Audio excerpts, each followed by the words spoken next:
I still remember the night vividly.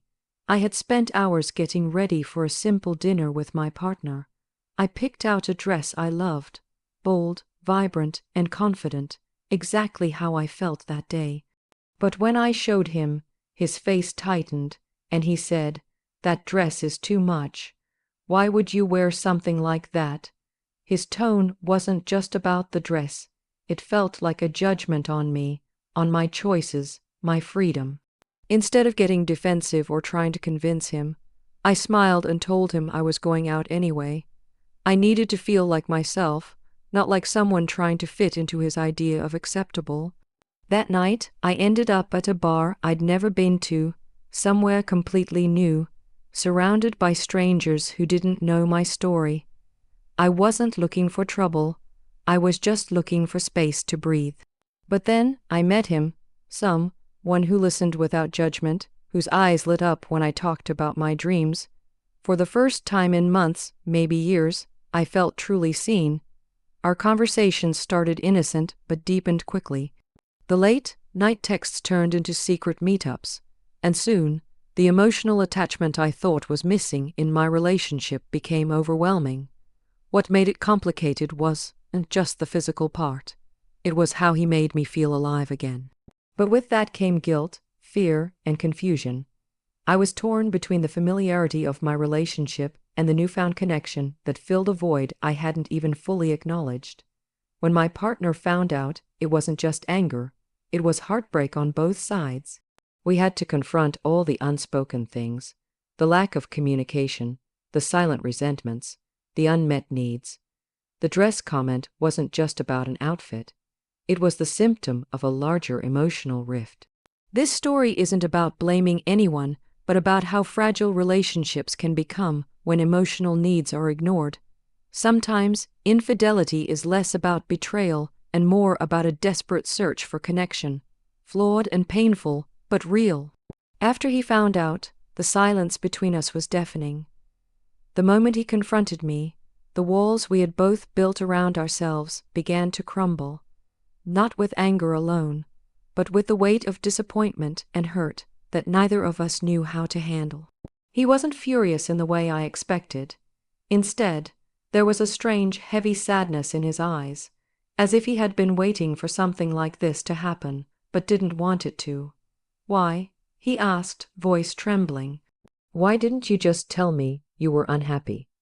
Why did it have to go this far?" And that was the hardest question to answer. Because in the months leading up to that night, we had stopped really talking. We had stopped sharing our fears, our dreams, our insecurities. What had started as small moments of disconnection, the kind you think are just temporary, had quietly grown into a chasm.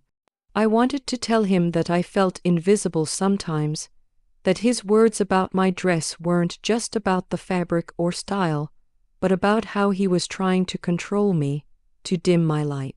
I wanted to say that I was scared to bring up my feelings because every time I did, it seemed like he shut down or dismissed me.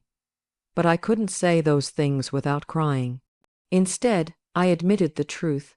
I felt alone, and when I met him, for a little while, I felt seen again. I didn't mean for it to hurt you. I didn't know how to stop it. He looked away, swallowing hard. "I should have noticed," he whispered. "I should have made you feel safe enough to tell me before it got this far." And in that moment, we both realized that the infidelity wasn't the root cause. It was the symptom of years of emotional neglect, fear of confrontation, and unmet needs. We had been living parallel lives in the same house, pretending everything was fine. The next weeks were the hardest. We tried counseling, where we unpacked the layers of resentment and silence. I learned how deeply he feared losing me, and he learned how much his subtle criticisms chipped away at my confidence. The therapist helped us see that the dress incident was a metaphor for control and freedom. The dress was my way of saying, "I'm still me." And his reaction was a reflection of his fear of change and losing control. The emotional affair wasn't just a betrayal. It was a cry for help from both of us. For me, it was a search for validation and connection outside the relationship. For him, it was a moment of shock that forced him to confront his own failings. Rebuilding trust wasn't easy. Every time he looked at me, I saw the ghost of doubt in his eyes. Every time I wanted to reach out emotionally, I hesitated, afraid of hurting him again. We set boundaries. I ended the emotional connection with the other man, cutting off contact completely, which was painful because it was a reminder of what I had lost, but also what I needed to leave behind. What surprised me the most was how complicated forgiveness became. It wasn't about forgetting or excusing what happened. It was about understanding the pain behind the actions and the deep, tangled emotions that led us there. We began to communicate differently. Instead of avoiding hard conversations, we forced ourselves to face them. We learned to say what we needed without fear of judgment. He started complimenting me again, not just on my appearance, but on who I was as a person. I began sharing my insecurities instead of hiding them. One night, months later, I wore that same bold dress again. This time, when he saw me, he smiled and said, "You look amazing." It wasn't just about the dress anymore. It was about respect and acceptance. I realized that our relationship wasn't perfect, but it was real, and we were both willing to fight for it. But the journey wasn't linear.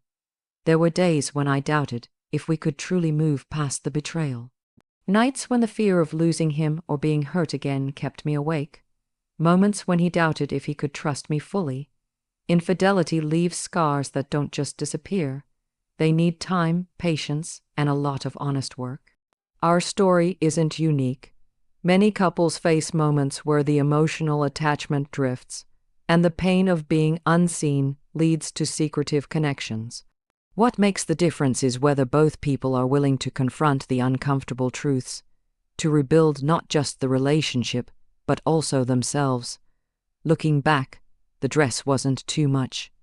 It was a symbol of me reclaiming my identity. And his reaction wasn't just criticism, it was fear of losing something precious.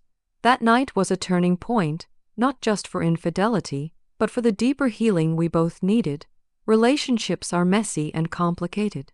They're built on love, but tested by silence, fear, and unmet needs.